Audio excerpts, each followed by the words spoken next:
Hi. So my party has cleared most of what the first floor of the Gauntlet has to offer, and I've had a few sessions to think on it. So I wanted to sort of put my thoughts together um, about this first section of the Abomination Vaults. It won't be a very structured video. I'm gonna spew my thoughts into a camera, and um, since this is the first foray I've had into Pathfinder, just put my thoughts out there and how I think everything went, how I thought the first floor was to run, um, both positives and a couple of negatives. Um, I'm going to start with the things I really liked, and then we can move on to the things I had problems with. So first things first, the Mitflits, the first faction of our adventure. I think they're a really good choice, especially for new players to the game. They're simple to deal with, but they still have enough unique mechanics that they can teach a group that even lowly like grunt style enemies can be quite exciting to fight against. Um, Especially compared to like a fifth edition goblin, they have like all of these passives, got good ranged and melee capabilities. Um, yeah, I think they're really interesting mechanically to encounter.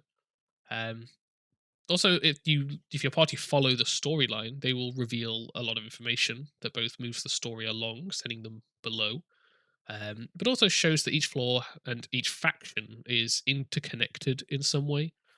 These ones are connected to the Morlocks and have history with the second floor. Morlocks have history with the ghouls, and so on. Um, so yeah, I think they're really strong first showing. Um, yeah, they tease the Morlocks, they cast early suspicions on who is behind the glow, and they allow your party to immediately feel like heroes by dealing with them, even though the heroes didn't come here to actively deal with these Morlocks by just encountering them. They stop a plan to take over Atari, so it immediately throws your heroes into the feeling of being heroes, of helping the town. Um, Plus, they're only as important as you need them to be. If you have players that are quite combat hungry and they just wipe out the Mitflits, that is absolutely fine. However, they can also linger as uneasy allies if that's the route that your heroes want to take. In a similar vein, Boss Scrong is a pretty memorable first mini boss. Um, However, only in terms of role playing, not combat. His combat abilities are kind of lacking. He is only a CR. He is only a level 1 creature, so he's equal to your party when they're supposed to face him. So he's not a massive threat on his own. And yeah, he's basically just a little bit of a buffed version of a normal Mitflip. So his combat isn't where he's going to shine. But if your party talk to him and engage with him properly, he can become a great source of comedy and information. He also has the potential to give your party a side quest that kicks off the true story of the Abomination Vaults. Um, for my group, he's become a reoccurring side character, and he's always like a fun, chaotic character when he shows up. If your party kill him without really engaging him in conversation, then certainly he won't be able to shine quite as much as if they had talked to him. So I would advocate for him being quite eager to talk with the party before he resorts to violence, just to try and like hold off on them just murdering him without getting anything out of him. Um, so yeah, I think the first floor does have a really good mix of combat, lore, and hazards. The risk of repeatedly fighting Mitflits, which could get quite boring, is broken up by a variety of giant insects and a couple of undead. The hazards, such as the trapped bridge, Kobold Haunt, the Blood of Belcora, these keep the encounters diverse. And between Boss Gronk telling them information, the mysterious shrine, and the tidbits of information they can get from Apprentice Island, the ruins can provide more than enough lore to grab the attention of a plot focused player. Despite being regularly regarded as a combat heavy AP, there is a lot of story and role playing available if your players do want it. Speaking of lore, depending what your players find, there's also a lot of threads to be picked up during the exploration of this floor. Where did the Mitflits come from? Who is the mysterious shrine dedicated to? What's causing the lighthouse to glow? Who's Voluk and where did he disappear to? Why has this place got such a strong connection to the dead? All these questions can arise on this floor, even if the answers don't appear until deeper below. If your players do need a hook beyond just sort of doing the right thing, the mysteries of the Gauntlet might prove enticing enough to grab them. Um, and a major way of learning these secrets and finding loot within the dungeon is through exploration actions. And I'm really impressed by how consistently exploration actions are used throughout this floor. I can only think of a handful of rooms that don't have any information that can be gleaned through the like search or investigate. Um, so whether it's to reveal some exciting lore or to find like a secret door or chest, your players are always encouraged and rewarded for using their exploration actions. And if they roll well, there's so much for them to find that it's definitely feels worth it. I think to have your players using those exploration actions. The Godlight Ruins sets up the tone of the entire dungeon really well. It's eerie, full of mysteries, and contains a dominant faction that your party can either befriend or battle. Um, there's echoes of an ancient evil, whispers of undead throughout, and all the while, the breadcrumbs of Belcora's importance in the story are laid out before your heroes. Um, it also allows you to set the tone of your specific game from the offset. If you want to run this adventure path as like a genuine horror experience, you can do that from the offset by focusing on like the uneasy atmosphere or the undead presence. If you wanted to lean into more campy horror or like comedy horror, you can play up the goofiness of the Mitflits. Um, this floor gives you all the tools to sort of set whichever stage you want for your game. I guess lastly, it doesn't punish anyone. It's kind of well known that the Abomination Vaults can be a real struggle for certain builds. Anyone relying on precision damage is going to eventually have a bad time, as immunity to it does become a bit of a consistent problem.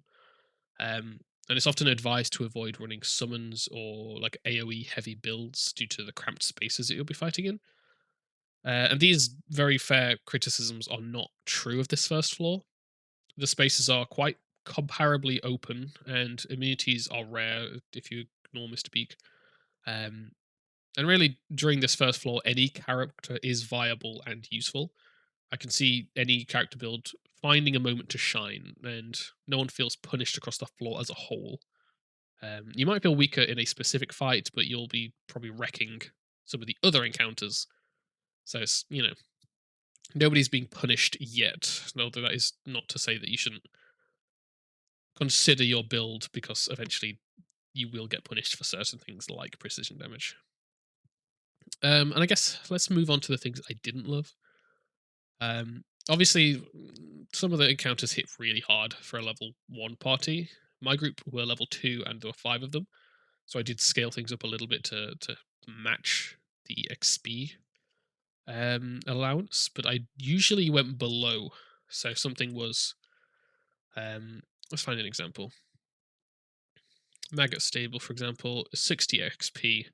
I think mine ended up being closer to like 58-ish, 54. I usually went on the lower side of the XP allowance.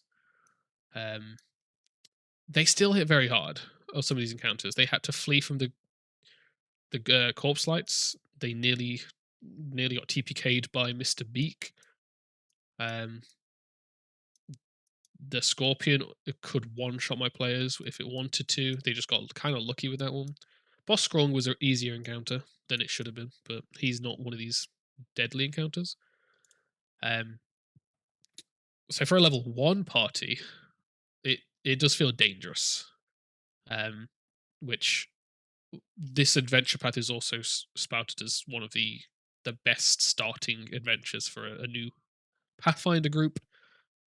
I can see why in some regards, but the difficulty would be pretty harsh for some people who don't know what they're doing, especially if they didn't do the beginner's box first. Going straight into this would be very rough. I guess the other part is sometimes the story doesn't feel quite believable. In a specific sense of apparently this place has been picked over by ruin delvers. That's like a major reason people don't really come here. Um, and it's because it's apparently been picked clean. And yet we have this level one party show up and they find ton of loot. They find secret doors all over the place. They find multiple paths below, and they're not that hard to find. So it feels a little unlikely that professional dungeon delvers have been here and scoured the place and not found these things, and then your level one group of dudes from Atari come through and discover all this. Um, Luckily, my players never really questioned it, but as a DM, I was sat there thinking like, wasn't this place supposed to be picked clean? So yeah, I think that doesn't hold up super well. Unless my power scaling is just kind of wrong in my head for Pathfinder. Maybe level one adventurers are above your professional dungeon delvers, which could be the case. It just feels a little bit strange to me that this long abandoned location has so much to offer when it's you know famously been dealt with. Um, and I guess the other point I would have, and I kind of worried that this is going to be throughout the entire campaign, is that the layout of the fight rooms is pretty simple and not very dynamic. Beyond difficult terrain and a little bit of cover, most of these rooms don't have much going on. Nothing in this one. This has cover, a bit of difficult terrain, nothing else. This one has the hole, which is fun. You can throw people into it. That's got a bit of dynamic gameplay. This one again, bit of difficult terrain. Nothing in here. Nothing in here. Bit of difficult terrain. Nothing really in here. Maybe that has cover. Like the fights just aren't. They're not using terrain very well, which I I'm pretty sure is going to be an issue throughout the entire adventure. So maybe it's on me to fix that. This one did have the broken glass on the floor, which was interesting. Not being able to go prone without taking a bit of damage. I did like that. So I would say the Mr. Beak encounter for the environment, that's probably the best one in my opinion. Um, but yeah, as I said, I'm feeling like that might be consistently an issue in this adventure. Um, so we'll see how things go, I guess. Overall, though, I'm really happy with this first floor. I think it's caught the group's attention well and really inspired them to want to learn more and to delve deeper into the Abomination Vaults. Um, Loads of mysteries to find, some fun combats, um, some great NPCs as well. Between Mister Beak, um, the what's his name, Tangletop, and Boss Scrong, I think the NPCs of this floor are really fun and allow you to set the tone of the game you want to run. I've gone for more of a comedy esque horror, not really leaning into horror too much. I think the deeper they go, the more horror I'm going to try and make it. But for now, I used these kind of goofy characters to keep things light-hearted as they're traipsing through this pretty morbid ruins. So yeah, really happy with the first floor. The Gorlite Ruins are a very fun first area of a dungeon. I'd also, to be honest, be perfectly happy if I hadn't been running Abomination Vaults to just pull this floor out and use it as is for another campaign. If you want to sort of spin off from a homebrew campaign that you're running and you just want to run like a little small dungeon, just this floor would be really good for that. Um, yeah, very happy. Really excited to keep going with this adventure. Um, I think it's shown a lot of potential, and there's a lot of thoughts gone into this, especially into the story side, which I think a lot of people hear how combat heavy Abomination Vaults is and worry that it's all going to be just like brainless fights. It isn't that. Every combat encounter on this floor is here for a reason. You're teasing, loyalty to Nimbalot. You've got the signs that Volok was here. You've got the occult supernatural signs. You've got the Mitflits that have taken over because they've been pushed up from below, and they're giant insects that they've been farming. Everything feels intentional and like it makes sense to be here, which is really good. Um, so yeah, that's kind of my thoughts. Let me know how if you've encountered anything different with this first floor, or whether you disagree with my opinions on this. I'm happy to have a conversation in the comments. But yeah, other than that, I'll probably make another one of these after floor two and let you know how things are going. Yeah, hope you have a great day, and I'll see you for campaign diary 14 soon. So that'll be fun. Bye.